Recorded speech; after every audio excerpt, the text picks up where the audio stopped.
Spring brought more than wildflowers and warm winds to the prairie. It brought news that made the elders gather in worried councils and the warriors check their weapons with grim faces. Eleanor, now 5 months pregnant with her first child, listened as Lakota translated the reports brought by scouts from neighboring bands. The U.S. Army was building a new fort to the east, and soldiers had been spotted surveying Lakota hunting grounds. The government in Washington had declared that all tribes must relocate to designated reservations by summer's end or face military action. The lands that Chief Mapia's people had called home for generations were being carved up and sold to white settlers who arrived in greater numbers each week. Eleanor felt the weight of her dual identity more heavily than ever before. She was Lakota now in her heart and by tribal law, but her white skin made her a visible reminder of the people who threatened everything her adopted family held dear. Some in the tribe began to look at her with renewed suspicion, wondering if her presence had somehow brought this trouble upon them. "We must move deeper into the territory," Chief Mapia announced at a tribal council where Eleanor sat beside Lakota. "Away from the settlers and soldiers. There are lands to the north where we can hunt and live freely for a time longer." But Lakota's face was troubled as they walked back to their teepee that evening. "My father sees what he wishes to see," he said quietly. "There is no land left where we can escape forever. The white men will keep coming until there is nowhere left for us to go." Eleanor placed her hand on her growing belly, feeling the baby move within her.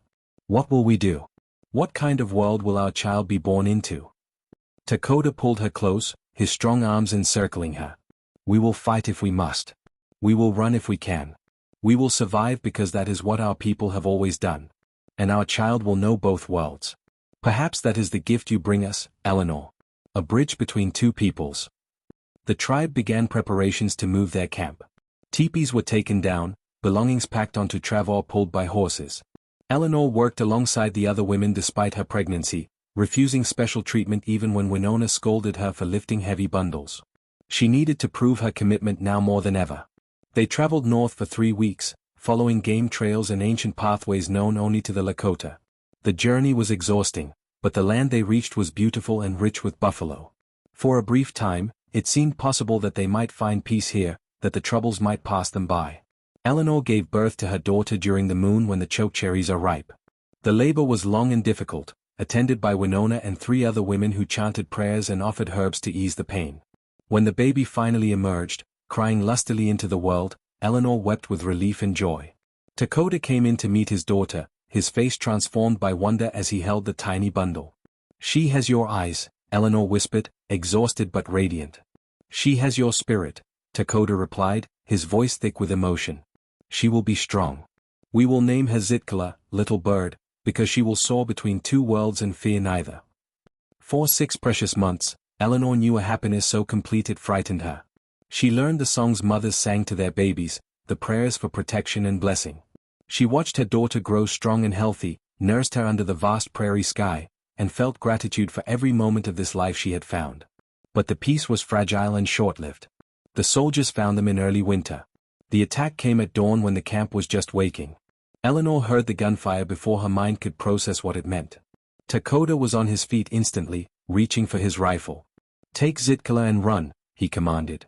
"Go to the cottonwood grove by the river. Hide there." Eleanor grabbed her daughter and ran, her heart hammering with terror. Behind her, the camp erupted in chaos.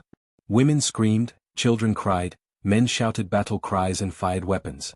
The sound of army rifles was deafening, punctuated by the thunder of hooves as cavalry charged through the camp.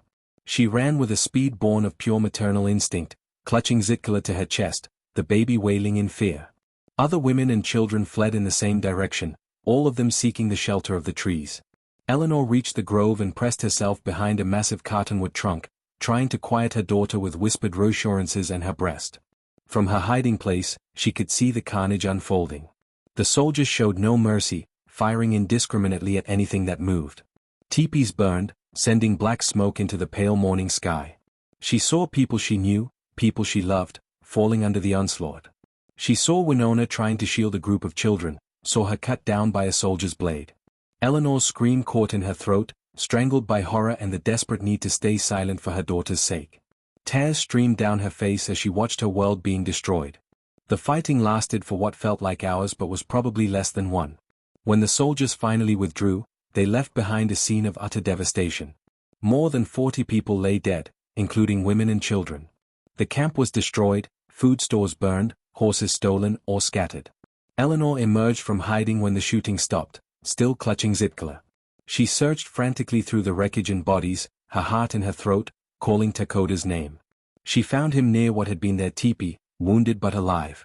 A bullet had grazed his side, and blood soaked his shirt, but he was conscious and mobile. "Thank the spirits," he gasped when he saw her and the baby safe. "I thought I had lost you." They held each other among the ruins, both trembling with relief and shock. Around them, the survivors gathered, counting their dead and tending their wounded. Chief Mapia had survived, but he had aged decades in a single morning. His face was gray with grief and exhaustion. "We cannot stay here," he said to the assembled survivors. "They will come back. We must scatter into small groups. Some will go to the reservation. Some will flee to Canada. Each family must choose their path." Eleanor looked at her husband, at her daughter, at the remnants of the only true home she had ever known. She thought about the future that waited for them on the reservation, a life of confinement and poverty. She thought about fleeing further into the wilderness, always running, always afraid. "There is another choice," she said quietly. Takoda looked at Eleanor with an expression caught between confusion and concern. Around them, other survivors had begun to gather, drawn by the quiet authority in her voice. Even Chief Mapia, bent with grief and exhaustion, turned to hear what the white woman who had become Lakota would say. Eleanor took a deep breath, her arms tightening protectively around Zitkala. "I know you have no reason to trust anything connected to the white world. I know the government has lied to you with every treaty, every promise.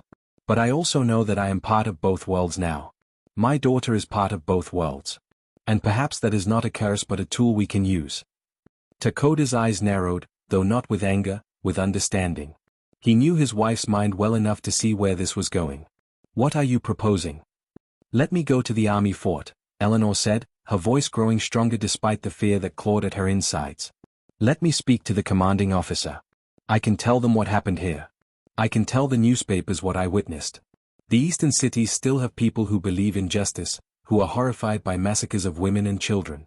If enough people know the truth, perhaps we can force the government to honor its treaties, to give your people a chance at fair treatment." A bitter laugh came from one of the warriors, a man named Takala who had lost his wife in the attack. "You think words will stop bullets? You think the white men care about justice for Indians? They want our land, and they will take it no matter what their newspapers say." Eleanor met his angry gaze without flinching. "You are right that words alone cannot stop bullets.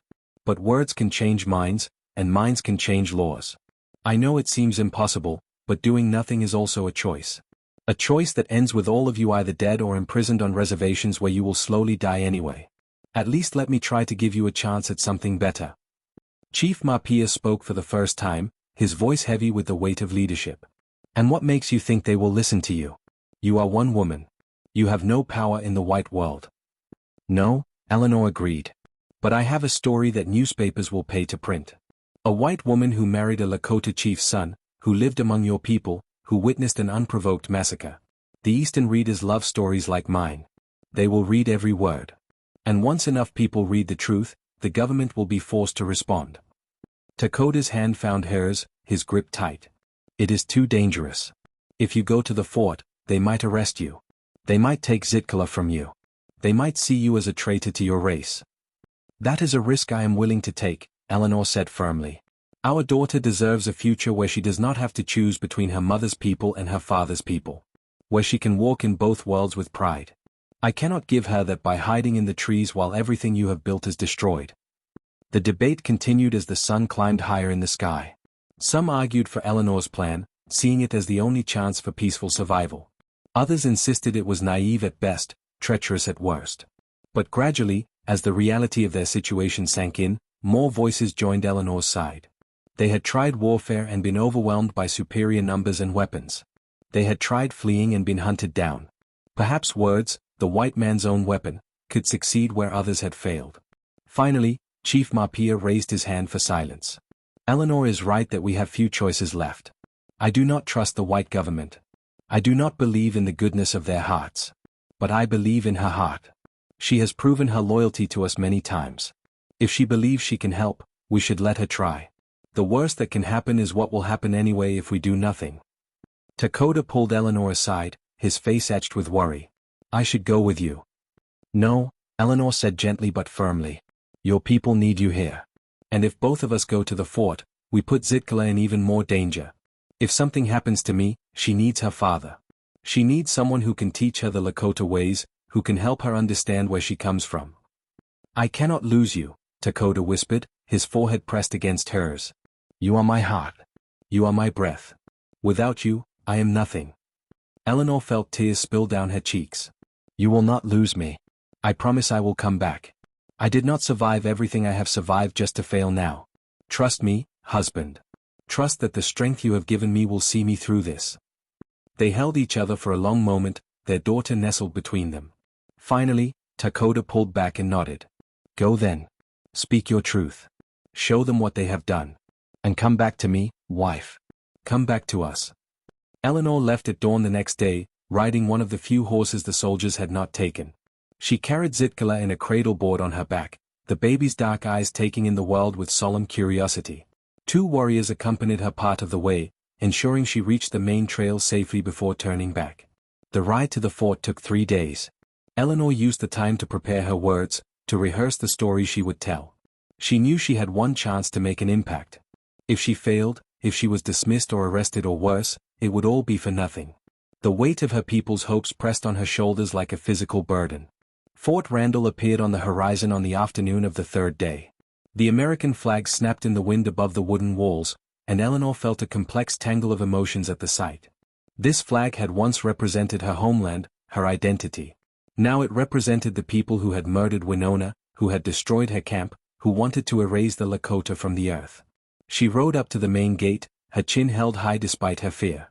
The sentries stared at her in shock, their rifles lowering slightly as they took in the sight of a white woman in Lakota dress, carrying a mixed-race baby. I need to speak with your commanding officer, Eleanor said in clear, precise English. I have information about the attack on the Lakota camp 3 days ago.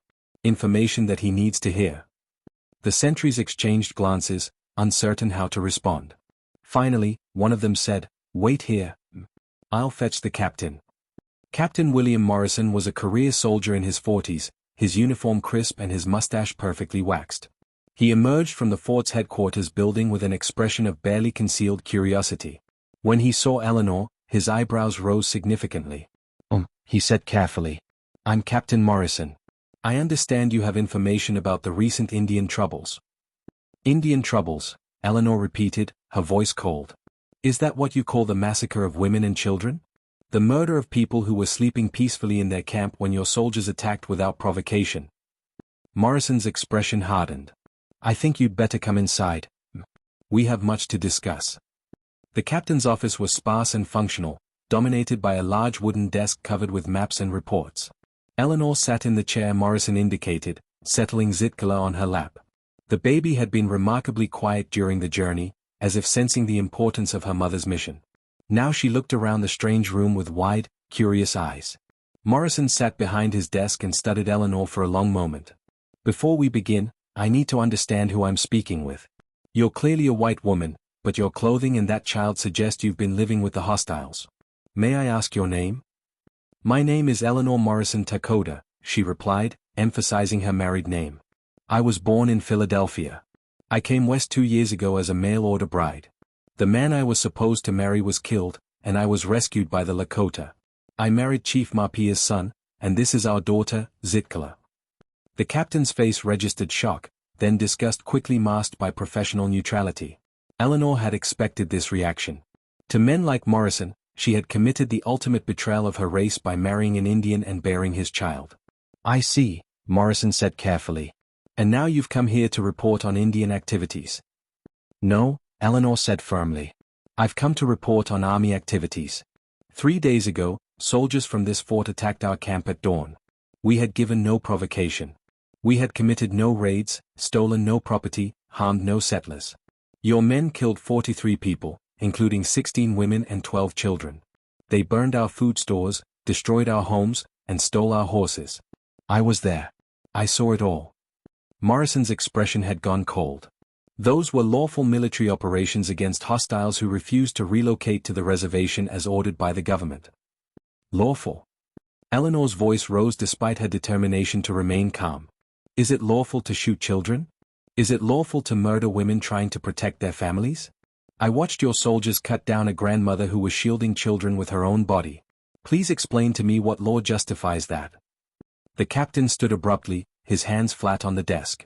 Mrs. Lakota, or whatever you call yourself, I don't think you understand your situation.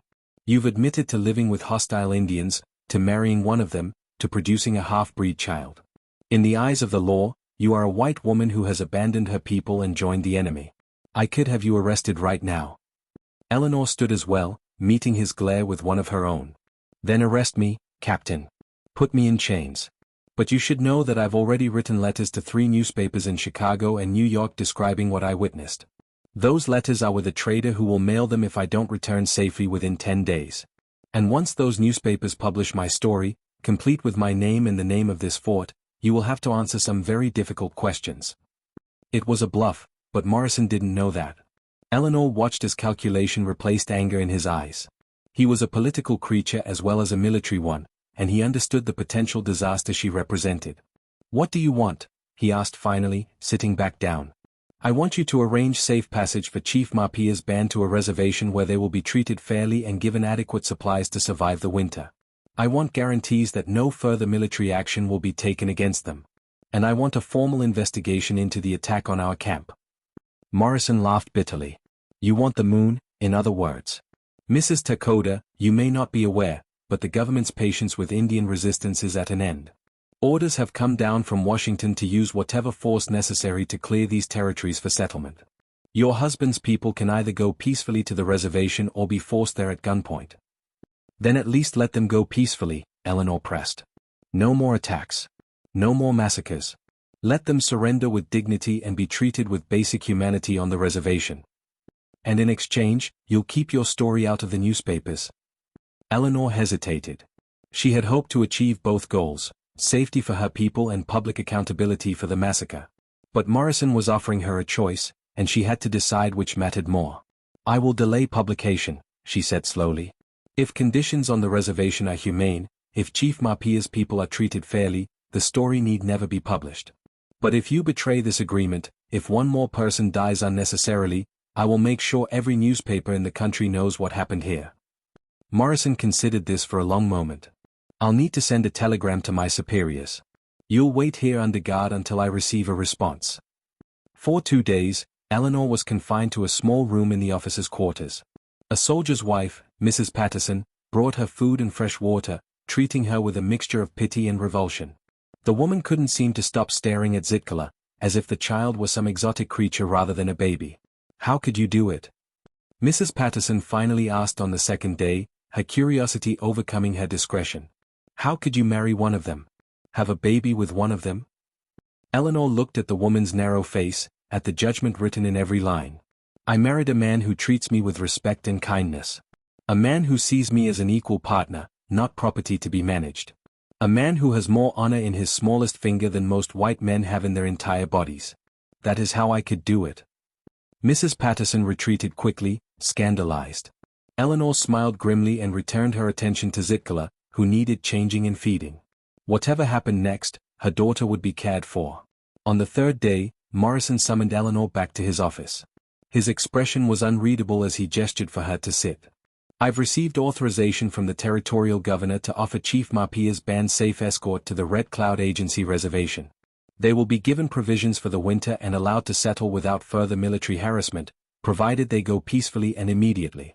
No weapons will be allowed, and they will be subject to all reservation rules and regulations. Eleanor's heart sank. Giving up their weapons meant giving up their ability to hunt, to defend themselves, to maintain any semblance of independence. The reservation would be a prison in all but name. But it was better than annihilation. I need to take this offer to Chief Mapia, she said. He must make the final decision. I'll send an escort with you, Morrison replied. You have 5 days to return with his answer. If he refuses, the army will resume military operations, and next time there will be no survivors. Eleanor left the fort with a heavy heart. The escort consisted of 3 soldiers who treated her with cold professionalism, keeping their distance from her and Zitkala.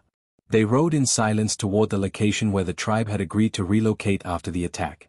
When they arrived at the new camp, Lakota ran to meet her, pulling her from her horse and into his arms. You came back, he whispered against her hair. I was afraid every moment you were gone. I promised I would return, Eleanor replied, holding him tightly. Then she pulled back and looked into his eyes. But I bring bitter news. We need to gather everyone. The decision must be made by all. The council fire burned low as Eleanor finished explaining the army's offer. The faces around her reflected the flickering light, showing expressions ranging from resignation to anger to grief. Chief Mapia sat in silence, his weathered features carved from stone, revealing nothing of his thoughts. Takala, the warrior who had lost his wife in the massacre, was the first to speak. This is not an offer. It is a demand. Surrender or die. Give up everything that makes us Lakota or be wiped from the earth. How can we accept such terms? How can we refuse them? Countered an older warrior named Chaitan. We have perhaps 60 people left in our band, and half are women and children. We have few weapons, fewer horses, and winter is coming.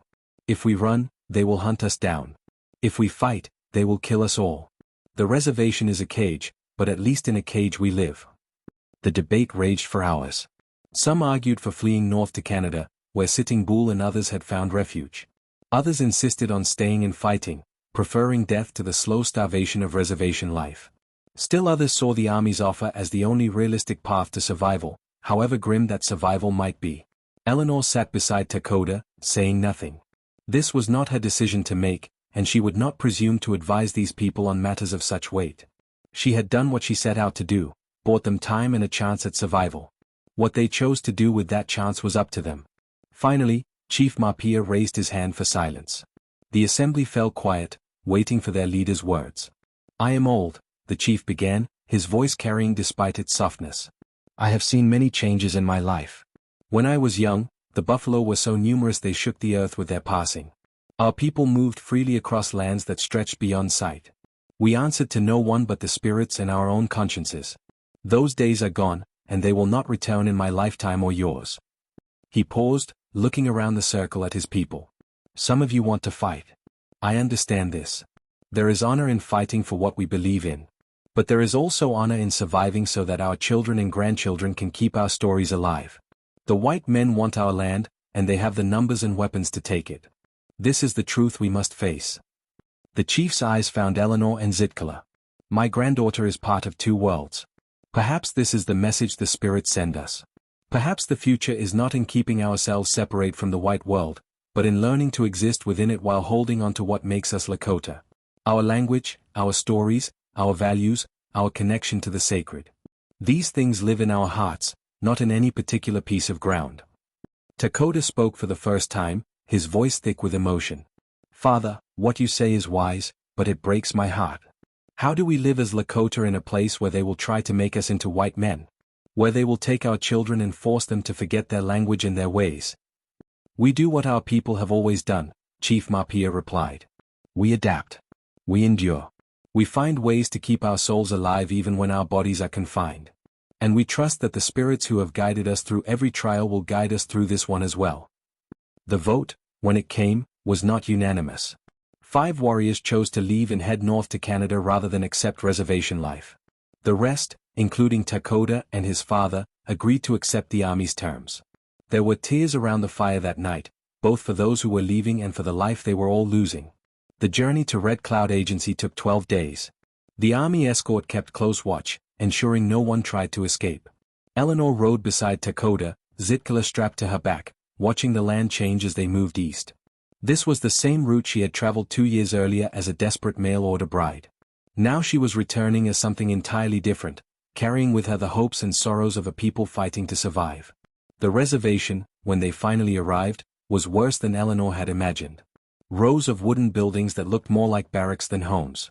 A trading post where supplies were distributed under the watchful eyes of government agents. A school where native children were taught to be ashamed of their heritage. And everywhere, the sense of defeated resignation that came from people who had no control over their own lives. Chief Mapia's band was assigned to a section on the northern edge of the reservation. The houses they were given were drafty and poorly constructed, nothing like the comfortable teepees they had lived in. Eleanor set about making their assigned dwelling as livable as possible, while Dakota struggled with the reality of his new existence. This is not life, he said one night, staring at the wooden walls that imprisoned them. This is slow death. We cannot hunt. We cannot travel. We must line up like beggars for food rations. We must send our children to schools where they beat them for speaking our language. Tell me, wife, how do we survive this? Eleanor had no easy answers. She held him close and let him grieve for everything he had lost. But the next morning, she woke with determination renewed. If they were going to survive here, they needed to find ways to maintain their dignity and identity within the confines of reservation life. She began teaching English to some of the women and children, not to replace their language but to give them tools to navigate the white world. Knowledge was power, and understanding the language and laws of their oppressors would help them protect themselves. She also started documenting Lakota stories and traditions, writing them down in careful detail, creating a record that could not be lost even if the people were scattered. Lakota found purpose in teaching the young men traditional skills in secret, away from the eyes of the government agents. Hunting, tracking, the old ceremonies, the sacred songs. He became a keeper of knowledge, ensuring that the next generation would know what it meant to be Lakota even if they never experienced the freedom their ancestors had known. Eleanor gave birth to their second child, a son they named Ohenzi, meaning shadow. It was an appropriate name for a child born in the shadow of reservation life, but Eleanor saw it differently. Shadows existed because of light, she told Lakota. Their son was proof that even in the darkest times, light persisted. Months turned into years. The reservation remained a place of hardship and heartbreak, but Chief Mapia's people found ways to endure. They held onto their language in the privacy of their homes. They told the old stories to their children. They performed ceremonies in secret when the agents weren't watching. They adapted without surrendering their souls. Eleanor never forgot her promise to Captain Morrison. She watched the treatment of her people carefully, documenting abuses and gathering evidence. When conditions became too harsh or injustices too great, she wrote letters to newspapers and reform organizations in the East. Some of those letters went unanswered, but some sparked investigations that led to improvements, however small. She also never stopped hoping that someday things would change, that the government would recognize the humanity of the people it had conquered and allow them the freedom to determine their own futures. It was a distant hope, perhaps naive, but hope was what kept people alive. One spring morning, 5 years after their arrival at the reservation, Eleanor sat outside her home watching Zitkala and Ohenzi play. Her daughter was 7 now, fluent in both English and Lakota, comfortable in both worlds just as Eleanor had hoped. Her son was 3, wild and joyful, untouched by the bitterness that marked so many of the adults who remembered freedom. Lakota came to sit beside her, his hand finding hers. "Do you ever regret it?" he asked quietly. "Answering that advertisement? Coming west? Everything that followed?" Eleanor thought about the girl she had been in Philadelphia, desperate and afraid, seeing no future worth living. She thought about Samuel Thornton and the nightmare that had seemed like her only escape. She thought about running across the prairie, certain she would die. She thought about everything that had brought her to this moment. "No," she said firmly. "Not for a single moment. Every hardship, every loss, every trial brought me here. Brought me to you, to our children, to this life. We have lost much, but we have also gained something precious. We have love. We have family. We have purpose. That is more than many people ever find." Lakota raised her hand to his lips and kissed it gently. "You are the bravest person I have ever known. You came to us as a lost bird with broken wings, and you learned to fly in ways you never imagined." "We learned together," Eleanor corrected. "You taught me what it means to be truly free, even in captivity. You taught me that home is not a place but the people we choose to stand beside. You taught me that love is not ownership but partnership." They sat together in comfortable silence, watching their children play, as the sun climbed higher in the sky. The future remained uncertain, full of challenges they could not predict. But Eleanor had learned that she was strong enough to face whatever came. She had survived Philadelphia society, Samuel Thornton's lies, running for her life across the prairie, childbirth in a teepee, army massacres, and the grinding poverty of reservation life. She was Eleanor Morrison Lakota, daughter of 2 worlds, mother of children who would bridge those worlds. She was living proof that sometimes the paths we fear most lead us to the lives we were always meant to live. Her curse had become her blessing, and she would spend the rest of her days grateful for every twist of fate that had brought her home to the arms of a Lakota chief's son and the people who had accepted her as their own. The mail-order bride advertisement that had seemed like her last desperate hope had actually been her first step toward freedom. And though the road had been harder than she ever imagined, she would walk it again in a heartbeat if it meant arriving at this same destination. A life of meaning, purpose, and love that transcended all the boundaries society had tried to place around her heart. The end.